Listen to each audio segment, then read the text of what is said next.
What's going on, gang? So today my customer dropped off this Porsche, asked me could I do some minor body work to it before we wrapped it. So today I'm going to be showing you how to wrap a car that's in this bad of condition and still make it turn out nice.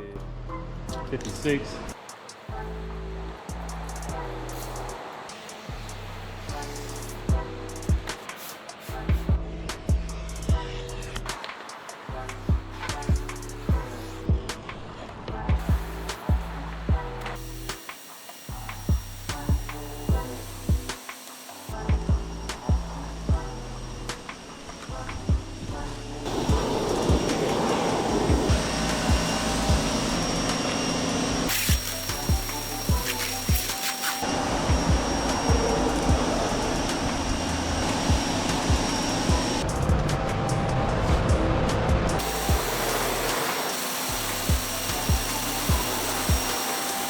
Alright, so we already got the hood wrapped and we got the roof wrapped, and that makes a world of difference already. So next up, I'm gonna be working on these fenders.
Alright guys, so it's day 3 and we're finally back in the lab to wrap up these bumpers. Now this is the most damaged part of this car, so I was super excited to go ahead and get this thing wrapped. Personally, I like to use the mapping technique where I put it on the actual bumper and then I cut out the spare pieces. Every time I do these cars, I always have enough to do the rear and the front bumper, but sometimes the rear bumper is a little bit longer. And one thing I can't stress enough is the most important part of wrapping these bumpers, especially a Porsche with the amount of stretch that it requires, is inlays. Just take away the pride of trying to do everything in one piece because it does not exist on every car. This right here is going to save you from having to rewrap the car or having to peel back on the customer's car.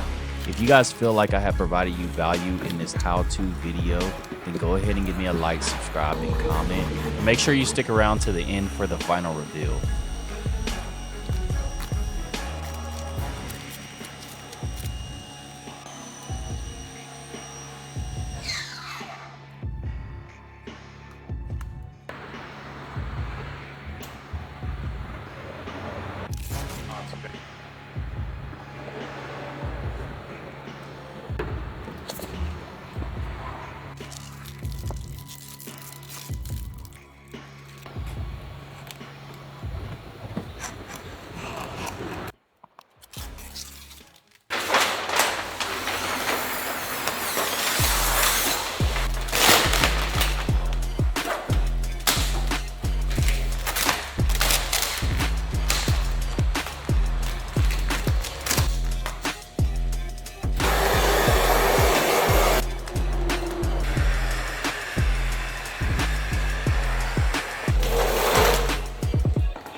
first.